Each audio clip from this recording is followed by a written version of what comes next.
iPads and other devices are called tablets because they belong on tables.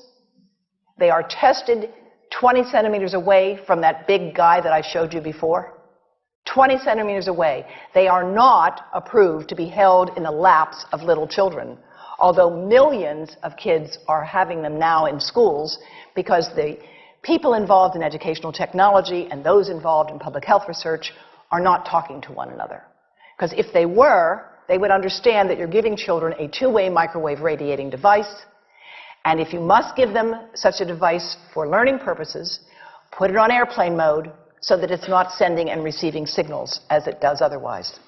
Now, this is some new modeling, again, that we've developed with colleagues in Brazil, and we can share with you how we've done it. We first start out with the MRI and create the model with 1 millimeter voxels, and this is quite a bit of work goes into creating this, and here is what it looks like after a period of 6 minutes. And that's really not as bad as it might look because you see the red area only gets partway through the eye of the adult, right? The one that we're really concerned about is this one with the young child. And this is a 3-year-old brain that we modeled. And you see that by the end of that 6-minute call, the peak radiation, yellow and red, is getting all the way into almost both eyes. And again, this is one call, and it's not going to kill anybody. It may not cause any biological effect whatsoever for 1 call or 2 calls or 3 calls. But the question is, what's the cumulative impact of this kind of exposure? How do we evaluate it? And I want to show you an example of some of the work that we are doing now that I'm releasing here for the first time. And this is a modeled microwave radiation dose of a 6-year-old with greater levels to the frontal and temporal lobes, eyes and cheek. And watch this here. Now, yellow, white, and red are the hottest, all right? And if you look carefully, you will see it's going into the eye, the nose. Do it again, just so you'll get to see it. And partly into the brainstem. Now, that's just showing you that there's going to be some exposure into that area of a young head. It doesn't tell you that there's any biological effect, right? Now, the next slide is going to show you something that might be of interest to students and faculty here. And that has to do with exposure to the reproductive organs. We call them the gonads. I think you say the testicles. And bone marrow. And look here at the radiation as it gets into the groin area. And that's just from having a mobile phone modeled into the pocket.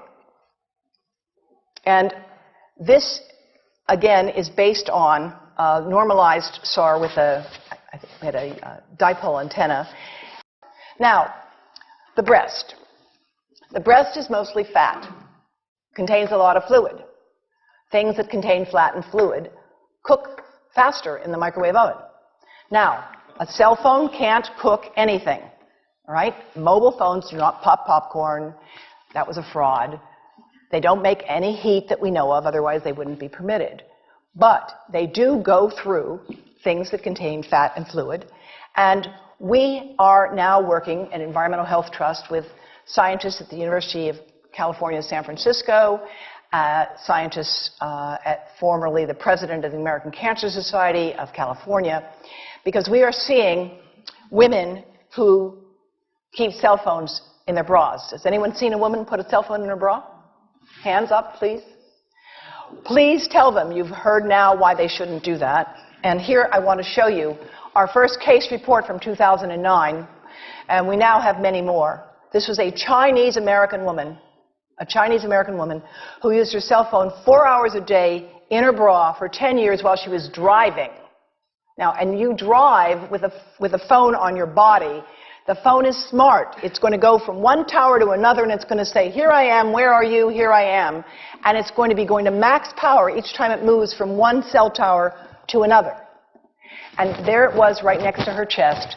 And the tumors that developed right under the antenna of the phone. unusual tumors. But in the meantime, people have a right to know how you can minimize exposure. And again, I think this information is available on our website, will be available on yours. Remember, if you have to give a phone to a child, put it on airplane mode. And think about this. That microwave oven, it works because there's a metal box around the microwave signal, and the signal pings all over the place. Next time you get into an elevator or a train for any length of time, put your phone on airplane mode. Otherwise, that signal is going all over the place, magnifying and coming back. Keep the mobile phone away from you when it's on and you are asleep. Now, it takes a village to do a lot of things. These are some of the people whose materials I've used today with their permission, and I can't read this list to you, but I want you to know that I feel really honored to be working with some of the most talented people in the world on this issue. And they have given me permission to share these materials with you. And I leave you with this thought from Albert Einstein. The world is not dangerous because of those who do harm, but because of those who look at it without doing anything. So, thank you.